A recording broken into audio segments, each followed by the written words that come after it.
My name is Callum Charlton. I'm a sports coaching student at UCLan.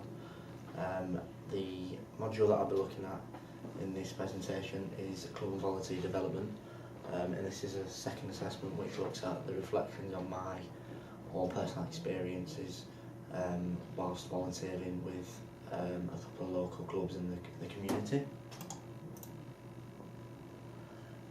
The first club that I volunteered at was St Thompfini Football Club, and also their soccer centre that runs on a Saturday morning. So Thompfini provides players of all ages an opportunity to engage in football and achieve their potential, and that's according to the St Thompfini website. St Thompfini Football Club was founded in 2014, and the soccer centre was formed 15 years previously in 1999, so that's been running for a while. The soccer centre provides opportunities for children that might not be able to play for a team, they may not be good enough, or might not be able to afford the full costing of taking part in a football team.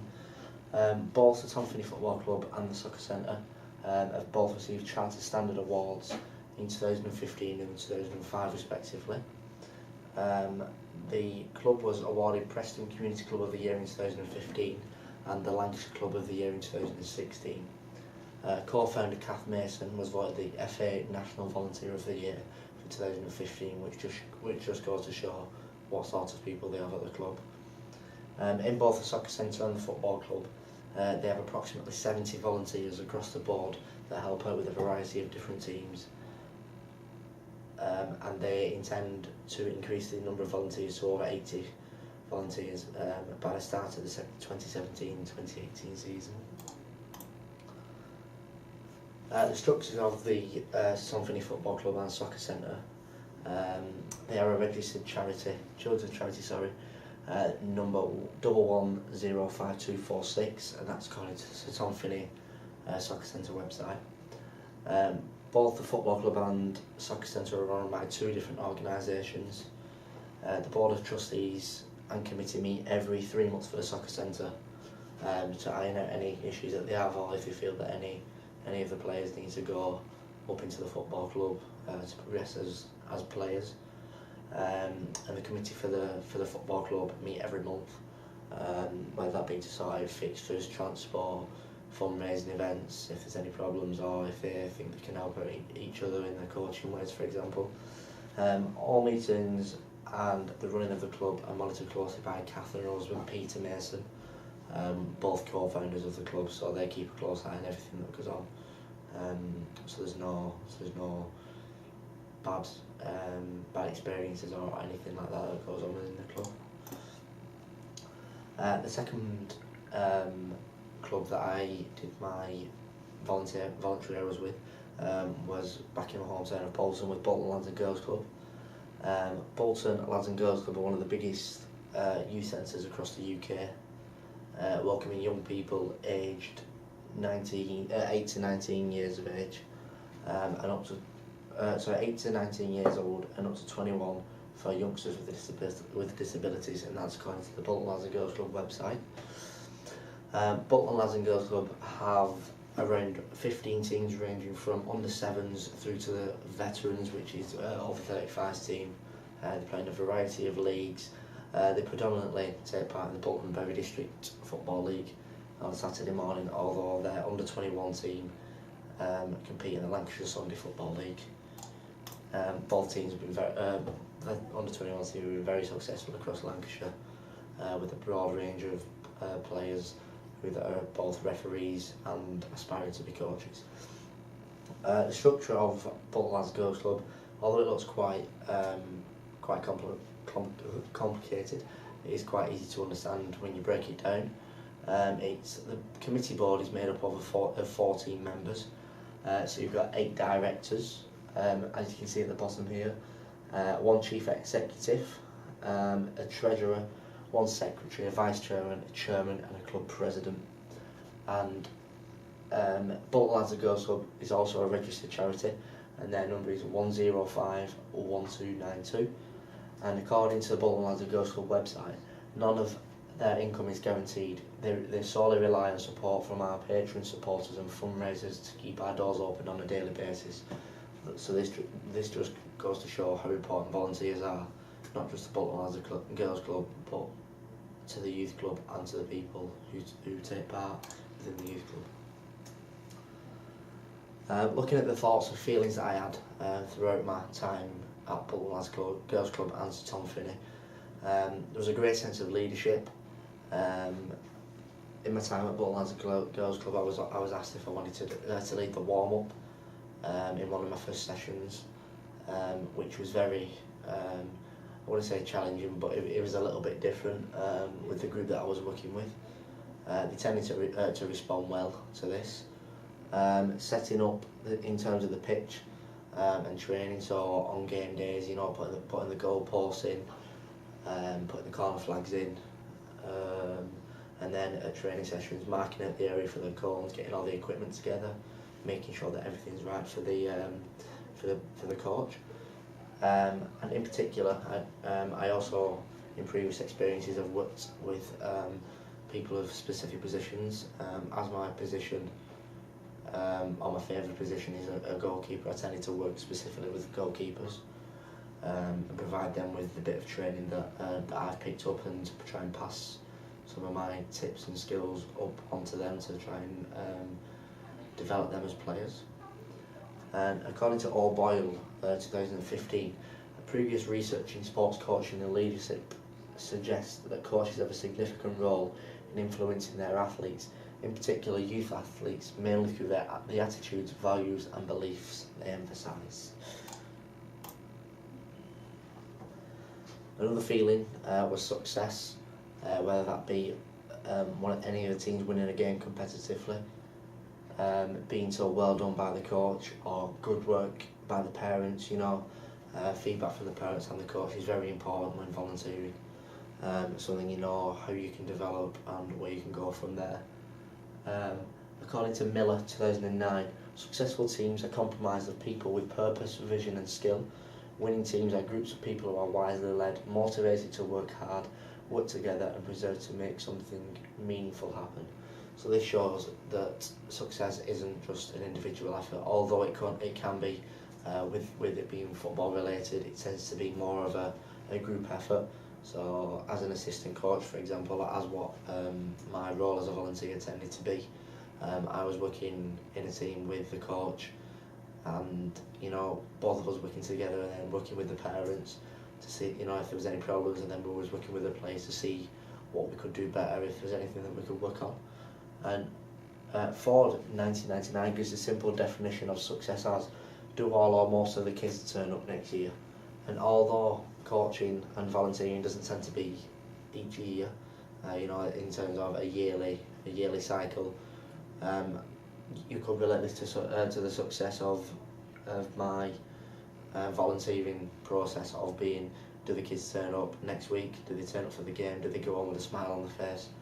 All of these can be described can be used to try and describe success. Failure. It's quite important, but there is many different aspects to failure. You can have good failure, bad failure. Specifically losing games. Throughout my time at Bolton Lads and Girls Club, we did lose the odd couple of games. As the team so competitive, it created a negative feeling throughout the dressing room and to us coaches and volunteers and parents. As previously mentioned, the players were unhappy, and when the players are unhappy, they don't engage. Both probably in the game and in training sessions that follow. You know, they might take the problems away from the field back to home, which can affect the home life. Not just failure in myself, but failure overall. So I often ask myself, is there anything I could do more? Could I have stopped us failing? You know, am I the reason why they failed? Tends not to be, but it might happen in some cases. But the question what I tended to ask myself throughout the placement was, is failure always a bad thing? There's two different types of failure. Need to achieve, which is people that thrive on a challenge, and NAF, which is need to avoid failure. So the people who need to achieve strive on success. So that might be scoring a goal, that might be creating a long pass, this might be making 10 successful dribbles through the game, whereas the need to avoid failure will just be, as soon as they get the ball, can they pass it to the next person they see? Is there anything else that they need to do? They tend to get by with the bare minimum, although they still try and succeed, and they just do anything to avoid failure, basically. And according to Barraclough 2017, if they can make mistakes and gradually correct them, then they will improve. So if, for example,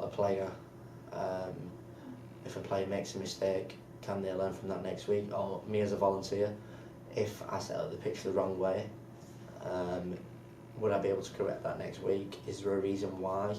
Can I write it down in a plan so it'd allow me to stop failing, or not to fail as much, or prevent failing the week after that? Another one that was predominantly visible in my placement was arrogance, especially from the time at Bolton Lads and Girls Club, as the team tended to be a lot older than what I expected. The players tended to look down on me, even though I was there as a UCLan sports coaching student. They felt as if they knew what I should have been doing and what I should be doing differently. And I often question myself, who are they to be arrogant? Are they studying sports coaching?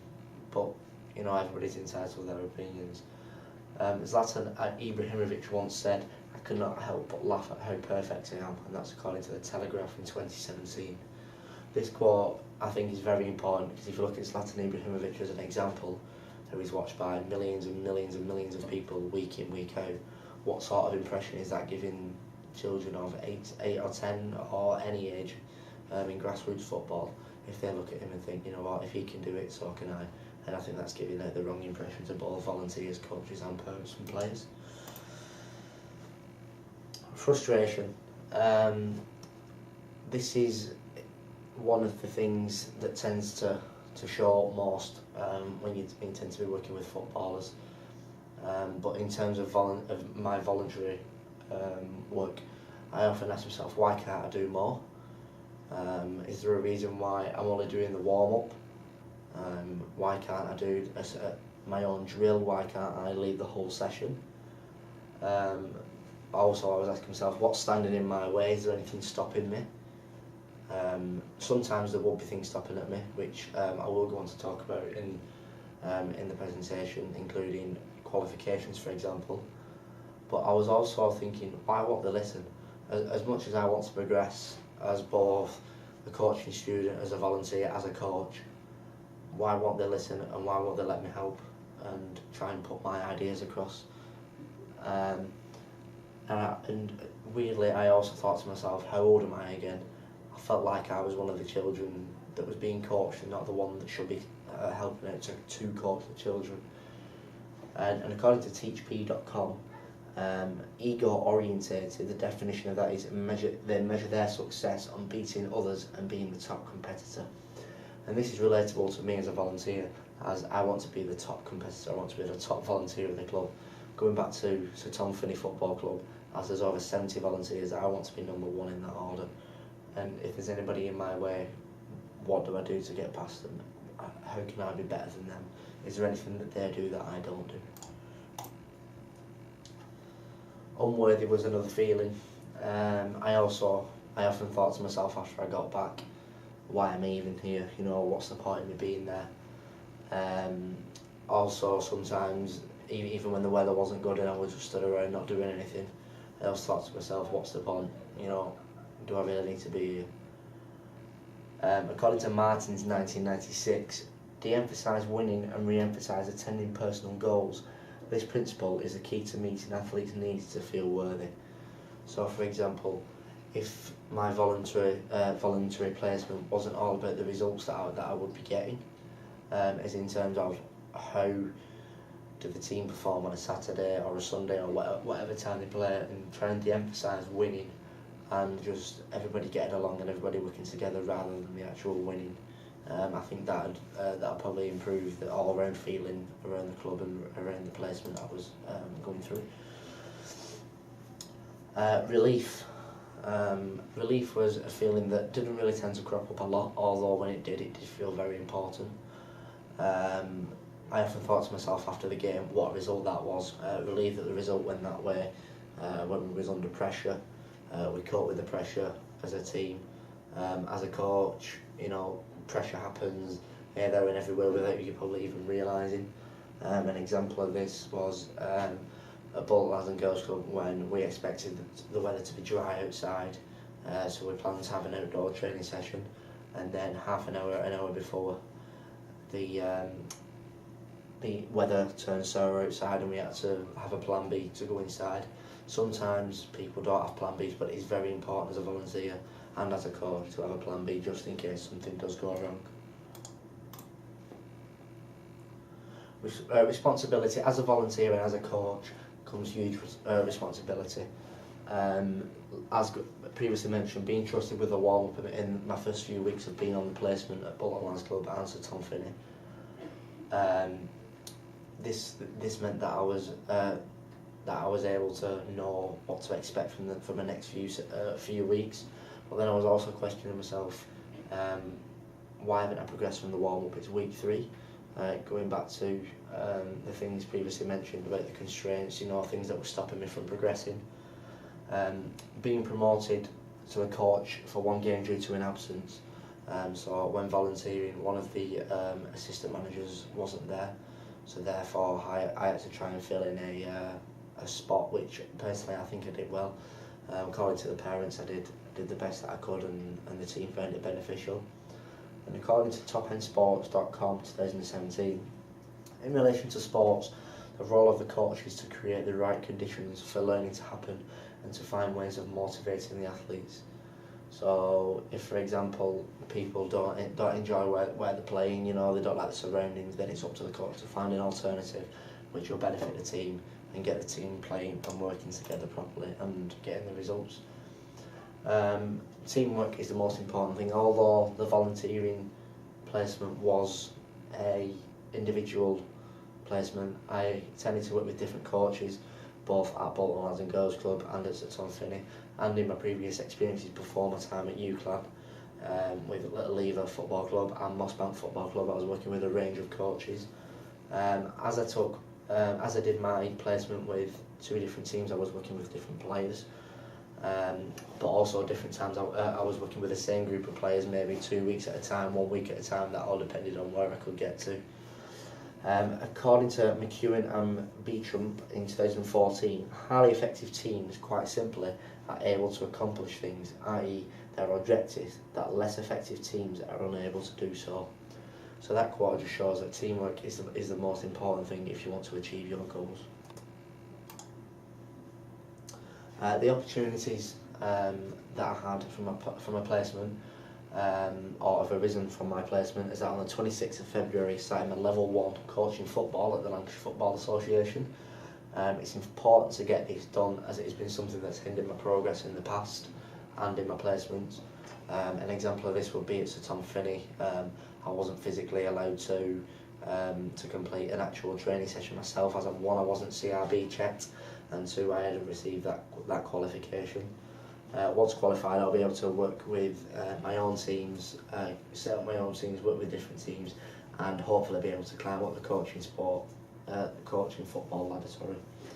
And this was all started with the help of Sir Tom Finney Football Club and the Soccer Centre, and Kath Mason in particular, who was really helpful with everything that she did for me in terms of getting me onto that ladder. On the flip side of that, qualifications, like as mentioned, have been hindrances, although it's been an opportunity as something that I can do. Throughout my placement, I struggled to fully engage with the clubs due to the lack of qualifications. Qualifications are something that I'd encourage any volunteer to gain prior to the placement, as it may hinder their experience, as it did with mine. The benefits to the organisation: as a student at UCLan, the university have many different partnerships, and one of these partnerships includes the Tom Finney Football Club, and their aims is to try and develop students' experiences and get them on the ladder to becoming a successful coach. This benefits the Tom Finney Football Club, as they get a very wide range of coaches and volunteers that they can take and try and use them to benefit their players and their soccer centres and whatever they might do.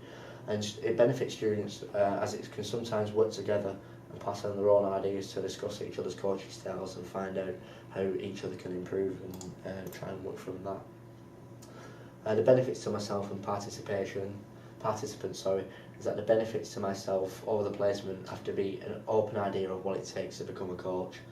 At the youth centre in particular at Bolton Lads Club, I can relate my past experiences benefit others as they found it a fresh face, quite refreshing and different. The people at the youth centre found it beneficial that I was relatively young and thought they could engage with me better rather than the older volunteers there, as they found it as if they could relate to me more as I'm similar to age. And these are the reference lists that I have used throughout the presentation.